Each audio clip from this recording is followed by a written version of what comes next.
This is Gemara Eruvin Daf Yomi. So learning for Chedishel, sponsored as Chus for Hashem Shalom Teves Esther, as well as Chusi the Nishmas of Esther about Sir Meir. Of course, Olachedim Vidamir Ben Yakir, Kira Menu Ben Pegam, Chaim Ram Chanita, Chaim Ben Sar Some Zimmer Yidid Lo Sar Vaskenendel Basim As Chay Sar Yischaim Sar Esna, Yosiyel Ben Middle Yaz the Paris Ben Chevalier Tishom Vasna Ami, B'Shavega B'Shir Chanef Haldav Ben Yiteriva, Daniel Ben Chana Rezel B'Sev Shachli Israel.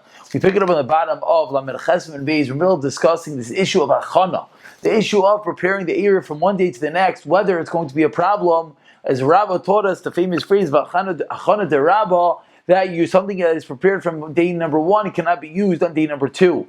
Abaye was the first one that asked the question, and which is going to show us that Abaye disagrees with Rabbah, and Abaye is going to be of the opinion they're going to be allowed to make the Eruv even on one day to the next. And Rabbi just responded, Amar Lei, by 8 lines to the bottom, he suffers to Azul Vamar Midi, Dozal Vishasik. Rabbi said, you know what, you're allowed to make an Eruv at the end of day number 1 for day number 2, because you go there and you're quiet, you don't actually say, I want this to be an Eruv.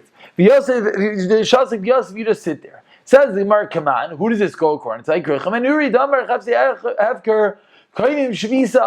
the Chasei of Hefker, just by merely being there, it's kind of the Shvisa, even if you don't actually say anything. Says the Gemara, no, I feel the Damer Rabbanan 8 lines on the bottom. When did the Rabbanan argue on Rav Yechim and Nuri regarding items, whether items are kind of the Shvisa and concept that we're going to see later on, that when it comes to the Tchum is not just the area that you yourself are allowed to walk 2,000 Amais, but as well your items also have a Tchum. They cannot leave the 2,000 Amais that they were in. So when did the Chacham argue Rav Yechim and Nuri El Biyashin? Only a person that was sleeping, the Loi Mati Amar, he's not able to say that he wants to be kind of Shvisa. Avol B'Neir, a very important concept, if someone is awake, if he wanted to, he could say in Mati Amar, then it's enough, the potential is enough, a concept that is referred to as Klaroy Labila, and Abila Ma'akeves, anytime you have the potential to do something, that is enough, even if you don't actually do it. Therefore, we're going to see the same thing over here, that the potential to be able to say that it's an ear is going to work, and therefore can even fit according to the opinion of the Chachamim. Amalei Rabbi Chanin Labai, Rabbi Chanin says to Abai, Yavi Shmiel Lamar. If Rabbi would have heard of the Tani that we should learn in the Brisa, you should not go to the edge of your field to know what it is. That which the field needs, as Rashi says, to know what it needs after Shabbos. And similarly, moving on to Samtezim and Aleph, Medina, a person should not take a stroll at the entrance of the Medina, the country, so he can go into the bathhouse right away. Seemingly we see, without actually saying something, just the mere presence of being at the edge of the city, the edge of your field, that itself seemingly according to this price is forbidden. So how did you just answer that the reason why you're allowed to make the Eruv is because you don't say anything? The shasek, seemingly even when you're quiet, you're not allowed to have the mere presence of being there. Hadar Bey, would he? So if Rabbi would have heard this, would he have been Chayzer? He says, Gemara, no, it's not true. Shamalei Hadar Bey, he heard this and he wasn't Chayzer. What's the reason? A very important rule of all of Achana, a rule that we're going to learn right now that's debated upon by many of the latter Achreinim. Hasam Mucha Milsa. The reason why it is forbidden is because it is Muchach, it is clear, it is an indicative that which you're doing, you are preparing something. Hachav, in our case, not Mucha Milsi. In our case, it's not clear that what you're doing. In the case you're going to the edge of the field, in the case you're going to the edge of the city, it's not clear that you're being there for tomorrow. Why not? It's a mere banan. If he's a Talmud Chacham Ave, Amri, Shemaitza Mishkachai. You know what happened? He got lost in thought and learning. He was thinking and learning. He just got lost. That's why he strolled out to the edge of the field. And maybe if he's not a Talmud Chacham, he's not learning. Then what? His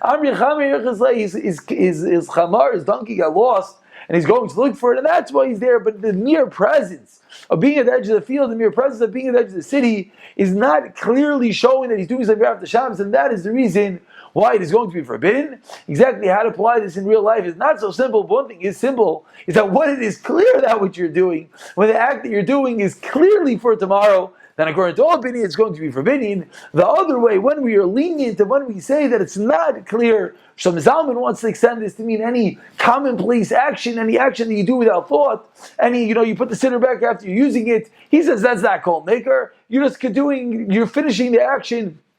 Different Achronim have different ways of explaining this. This is how we're going to explain the difference over here, why in the case you had to go to the edge of the city, but that would not necessarily be a question in our case about making the Eruv.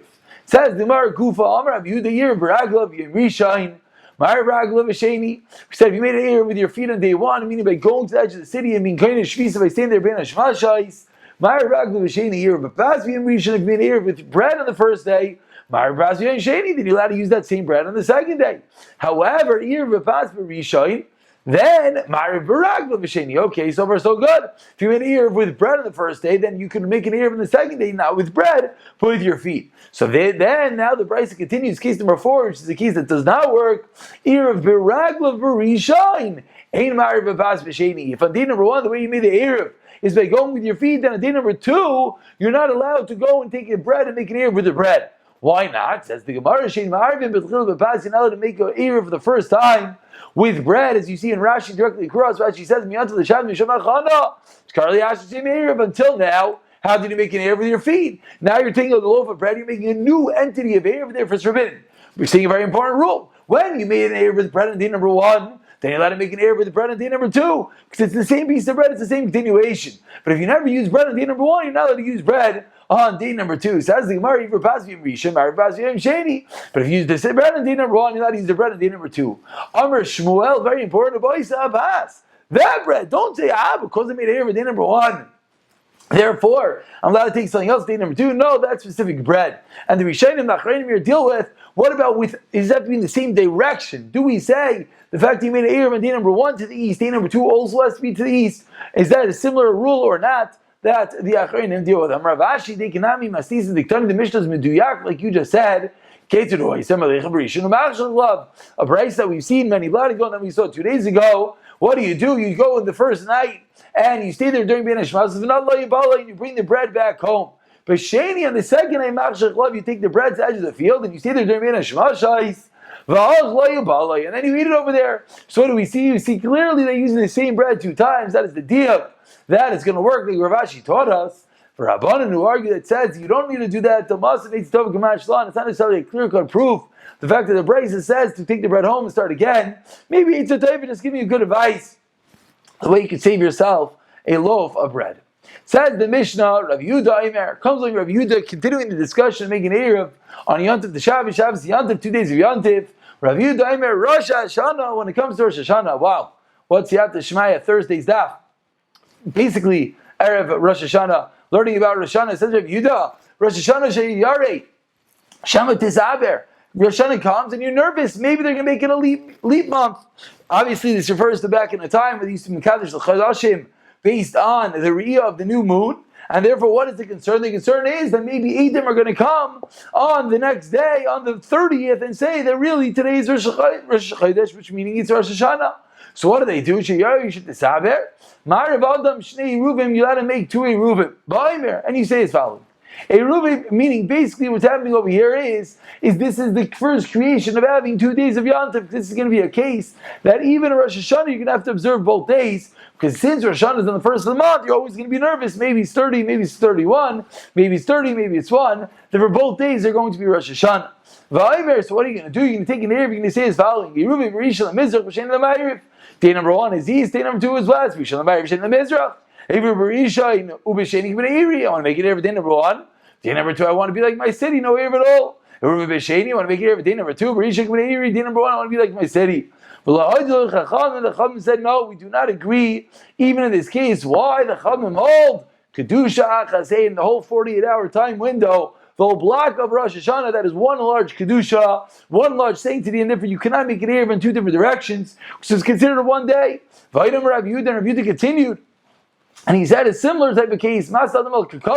Person can make a stipulation on his basket.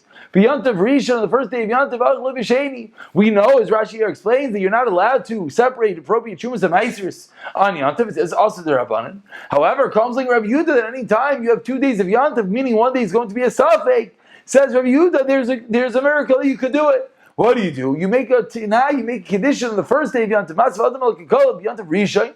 You make a Tanai V'achlo V'sheni. The Gemara is going to explain exactly how you do that, and then you eat it on the second day. If an egg was born on day number 1, V'sheni you eat on day number 2 again, because if you deserve the opinion, Shnei Kedusha say in 2 separate days of Yantiv, 2 separate Kedushas. And again the Gemara continues and said Chazal Chacham did not agree. They held it's Kedusha Achasi. Rav Dezim and Eruvin is Aimer. The day of Yom Rishon Rosh Hashanah says you know what happens because every day of Rosh Hashanah is a suffix. He says when you daven for them on the first day of Yom Tov, as Yoim Rosh HaChodesh Hazeh, Im HaYoim Im LaMachar. You would say this condition, you would say this point, if say it, today you should release us, you should free us today, if it's Rosh Chodesh, and not tomorrow. Well, LaMachar, and what do you say the next day? Hu HaYomer Im HaYoim Im Emesh. You say, Hashem, you should save us, you should redeem us if it's today or if it was yesterday. And again, the Chacham did not agree. Again, the Chacham stick to their guns, and they hold that the whole Rosh Hashanah is one Matveah, it is one long day, and therefore, you cannot split it in half. You cannot make two Eruvin either way. And as well, during davening, you don't have to say that I'm doing it for today and tomorrow, because it's all considered one large day. Says the Gemara, Man Eloi Haidoloi. What does it mean that he wasn't admitting? He wasn't admitting. Amar Rabbi Yesi is the bin Rabbi Yesi. Tani went to the Raisa. Moedim Chacham and the Rabbi Lazar Roshana Sheyarehi Shem Desaber. That the Chachamim are moeded to Rabbi Lazar. That Roshana, you're afraid you can make it a leap month, and therefore you have to observe both days. Meir on day 1 is the east, day 2 is west. Meir is the day number 1, day number 2 I'm like my city. I'm making here on the second day. Over on the first day it's like my city. Rabbi Yosi, and this is the point that we brought out over here, comes like Rabbi Yosi, and Rabbi Yosi says, "Oh, sir, you're not allowed to do that." What is the reason you're not allowed to do that? Because Rabbi Yosi is clearly of the opinion like Chachamim that it is all on large days. You see here in Rashi, let's take one moment to look at Rashi. Rashi over here in the second word line says, "V'yisi Oiser Dikasaver Lamishab Sveika." It's not because of the subject of Idim Yom Lamid. Shav Yom Lamid Al B'Chudei Etzkin Ela Av Misham Shema Bo Idim Min HaMincho Lamayli Etzkin L'Zaveo Kadishi Dam Rabbanan Sheim Misabim Yom Lamid Shel Elu Shem Zavana Bay V'Kacheu Bezdin Es HaChodesh. That it was something intrinsically that they said, not just that the Edom might come, but rather from Minchol Ma'ila, we're afraid the Edom are going to come then, and therefore Rav Yisi said it's all one large kedusha, and therefore Rav Yisi Aiser. Back to the Gemara, 3 lines to the bottom, comes like Rav Yisi, he says you can't do what you just said. You can't make it Erev either way. Why? Because Rosh Hashanah is one large day. I'm then Rav Yisi. So he said to Rav Yisi at the Maidim Shabo Edom in the Minchol Ma'ila. What's going to happen? If the Eidim come halfway through the day, again, the first day you're observing Rosh Hashanah Misafik, then the Eidim come after the day to make tomorrow into Yantif. What are you going to do? Obviously, you're going to finish today as Yantif, and then tomorrow will also be Yantif. Basically, Rav Yesi is coming along and saying, you're not going to stop in the middle, so clearly it is part of Rosh Hashanah. And the Rabbanan, how do they answer this time? They say, no, that's for a different reason. Not because we really believe it's going to be Rosh Hashanah, but rather a sidebar issue. The Rabbanan say the reason is because we don't want someone to be mezalzel, we don't want someone to cheapen and disgrace Yantif. That if they say that this year started and in the middle of the day we stopped Rosh Hashanah, then we're afraid that someone's going to come to be mezalzel and cheapen Yantif. That is the reason why we have to observe both days. Says the Gemara, B'nai Rav Yehuda.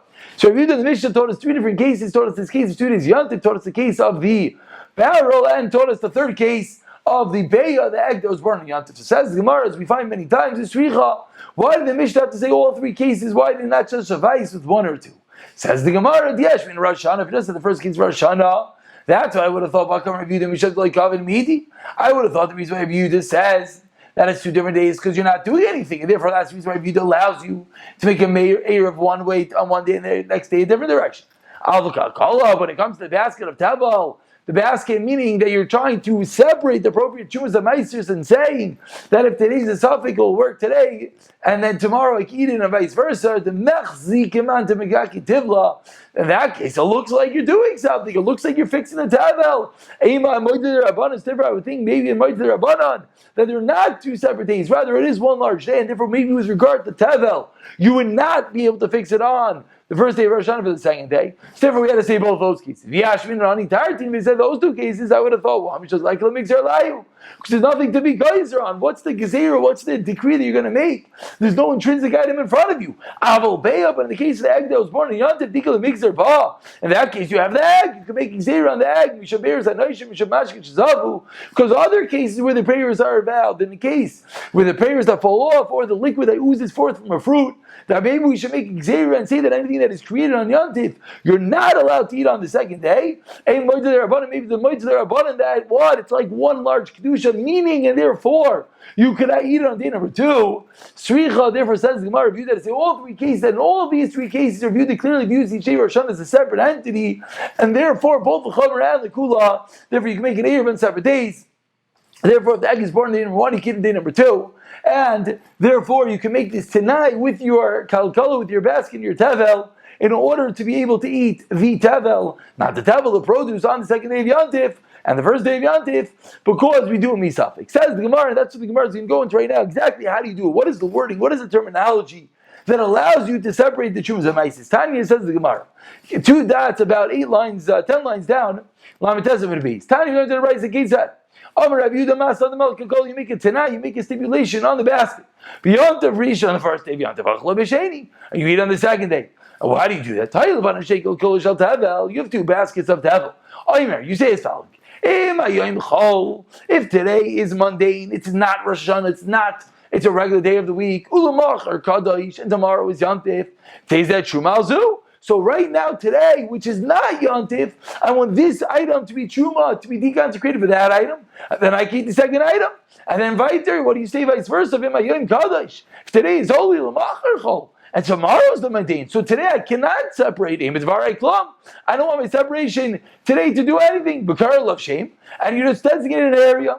And you leave it there, meaning you don't actually give it to the koyanim, you don't actually separate it as shumas.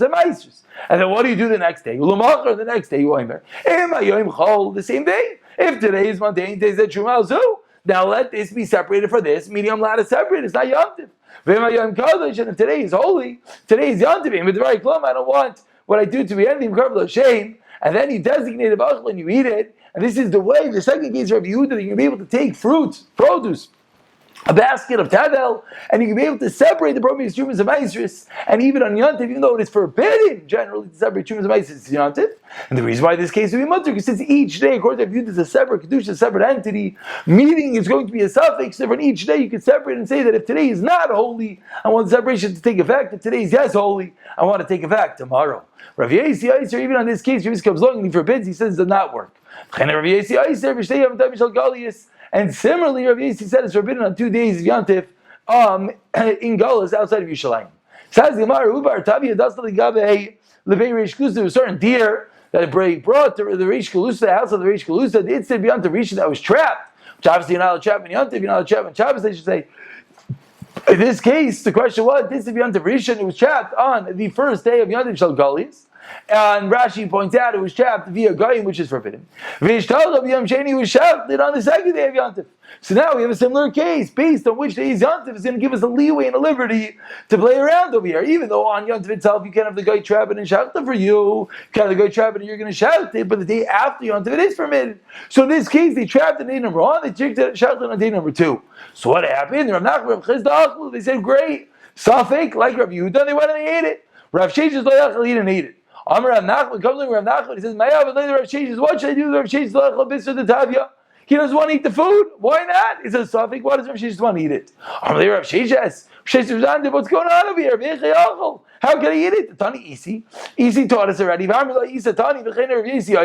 Or some say the different versions that Isi learned it. That what? Rav Yesi Aiser Shnei Mitavim Shal Galius. Rav Yesi says you're not allowed to eat it. So why are you going along with Nachman of Chis and you're saying it's a suffix like Rav Yehuda? Therefore, whichever one of these days is not holy is not Yom Tif, and therefore I can eat the food. Says the Gemara, what are you talking about? Rav Yesi answered, Amar Rava, my kosher. What exactly is bothering you? Maybe this would happen. Rav Yesi did not forbid in all 2 days of Yantif. Only in Rosh Hashanah, because Kedusha Achasi, it's all 1 day. That is where Rav Yesi forbid it, outside of Yerushalayim. Says the Gemara, therefore it's not necessarily approved to all regular 2 days of Yantif. Says the Gemara, 1 second, we have a terminology issue. Yachi shal Galius. Why did it say Sheyim Tevin shal Galius? Galius refers to outside of Yerushalayim. It should have been said Begaila. Because when it comes to Rosh Hashanah, since Rosh Hashanah is on the first of the month, even within Yerushalayim, they would have to observe a double day because they were nervous. Maybe they were going to come any moment. So why do you say Galius? Maybe this is what Rav Yesi means.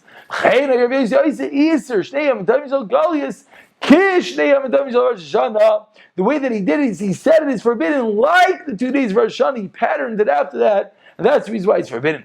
The Rabbanan Desharu, according to Rabbanan that's Mekel, he's going to be Machmir. Now the Gemara is going to go along and continue in another story, which we're not going to do right now. Let's just take one more moment and let's look at Rashi over here. Rashi at the end of here tells us, Rashi says, Rashi here at the end of the first narrow line, Amar Rabasi, my Kisha Dilma, Hay Oiser Achikamer, V'chein Rabasi Oiser Iser Shneyam Devshal Galis Kal. He made it light, Ki Iser Shneyam Devshal Rishana Rabbanon, like the Rabbanon. Did Pligi Alev and argued on Ibam Mutter? Like the Rabbanon said it was Mutter. Tan Lael.